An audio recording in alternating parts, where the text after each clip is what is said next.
கோழி தீவன தொட்டி எப்படி செய்வது? ஃபஸ்ட்டு கலவையை கலந்து எடுத்துக்கணும். அப்புறமேட்டுக்கு 2 கப்பு எடுத்து வச்சுக்கோங்க. உங்களுக்கு தேவையான சைஸுக்கு. அது நான் இப்போ வச்சுன்னுக்கிற பாருங்க, அது மாதிரி வச்சுக்கோங்க. ஃபஸ்ட்டு அடியில் கலவை போட்டுக்கோங்க. கலவை போட்டு ஒரு ஃப்ளாட்டாக தட்டிடுங்க. அந்த இதில் தட்டிட்டு அந்த இது தொட்டி வச்சுட்டு அந்த கப்பு வச்சுட்டு ஃபுல்லாக கை விட்டு பேக் பண்ணிக்கின்னு மேலே சிமெண்ட்டு எடுத்து போட்டுக்கோங்க. சிமெண்ட் எடுத்து போட்டுக்கின்னு அது எடுக்கிறது அசாமல் ஃபஸ்ட்டு எடுங்க. லூஸ் பண்ணி விட்ருங்க. லூஸ் பண்ணி விட்டுட்டு உள்ளே இருக்கிறது லூஸ் பண்ணி விட்ருங்க. லூஸ் பண்ணி விட்டுட்டு உள்ளே இருக்கிறத எடுத்துகிட்டு இப்போ வெளியில் எடுத்துகிட்டு எடுத்தோடனே சிமெண்ட்டு கொடுத்துருங்க. சிமெண்ட்டு ஃபுல்லாக கொடுத்துருங்க. ஃபுல்லாக அப்படி கொடுத்துட்டு ஒரு 2 நிமிஷம் ஆறட்டும். ஆறின பின்னாடி தேய்ங்க தேவை. அது தேய்ச்சா தான் கொஞ்சம் நைஸ் வரும். அதில் தண்ணி நீங்கள் ஊற்றி வச்சாலும் தண்ணி கூட லீக்கேஜ் ஆகாதுங்க.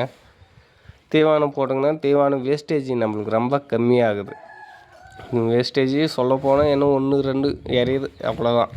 ஆனால் மற்ற இதில் பாத்திரத்துலேயே எதுலன்னு ஒன்று வச்சுங்கன்னா என்னாங்கன்னா எல்லாம் கீழே கொட்டி வீடு பால் பண்ணிடுதுங்க. தீவனம் நான் இது ஃபுல் வீடியோ உங்களுக்கு தீவனம் எப்படி சாப்பிடுதுன்னுட்டு ஃபுல் வீடியோ உங்களுக்கு போட்டு காமிட்டேன். கோழிங்கெல்லாம் எவ்வளோ வேஸ்டேஜ் ஆகுது என்னன்னு பாருங்கள். வேஸ்டேஜின்றது ஒரு 100க்கு 99% வேஸ்டேஜ் இல்லைங்க. 1% தான் வேஸ்டேஜ். அதுவும் அது 19 ஏறுது. அது ஃபுல்லாக போடக்கூடாது. தீவனம் எப்பவுமே ஃபுல்லாக போடக்கூடாது. அந்த கப்பில் பாதி கூட கொஞ்சம் கம்மியாக போட்டுக்கோங்க. ஏன்னா அப்போ தான் அது இல்லை என்ன பண்ணுன்னா 19 கீழே தள்ளிடுது. பிடிச்சிருந்த